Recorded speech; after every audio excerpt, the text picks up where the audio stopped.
Welcome to East Tennessee Pinball. So this junkyard lost its flippers. They were working and just lost one flipper.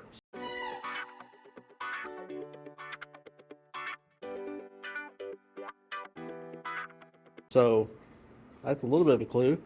I was going to have this in the tournament last night, and people were warming up. They're shooting a few games, and somebody said, "Hey, the right flipper died." So I was like, "Well, that sucks." I did open it up, and I went in the switch test, and it does register the switches. It registers both of them for the upper and lower flipper, even though there isn't an upper right flipper. It's got the switch mechanism for both of them, apparently. So I don't think it's the switch. The computer's seeing that, so I'm gonna try to figure out at least what's wrong with this game. I'll go through the switch test real quick with you. So I put it in the switch edge test, and so right flipper button and upper right. Let's see what the left one does. See if it does the same thing. Yeah, upper left and left. This one does the same. They basically both come on the same time. So anyway, I don't think it's a switch problem. So I guess the next thing I'll do is check and see if I've got voltage at the coil. I did check that the wires weren't just loose on the coil, so I don't think it's that, but let's see if we've got voltage. So I got my multimeter hooked up here. I got the ground plugged into that ground braid down there. So here's the one that's working. And you know, well, if I can get a touch in there. You helping, JoJo?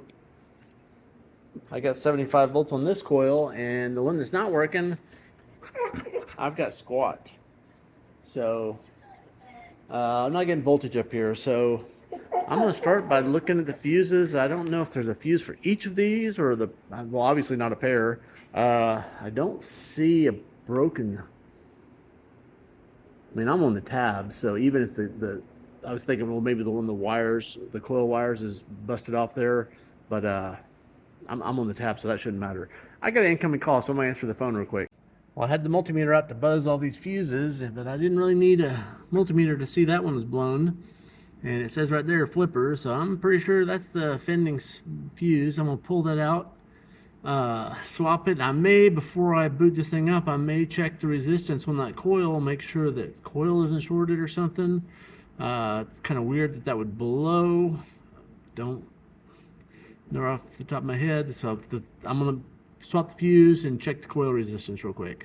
So anyway, I swapped the fuse. I did measure the coil resistance between the two. I measured both windings, and they were the same. It seems to be fine. Hold it in, you know. I don't know what to say. I don't know what would cause that thing to blow.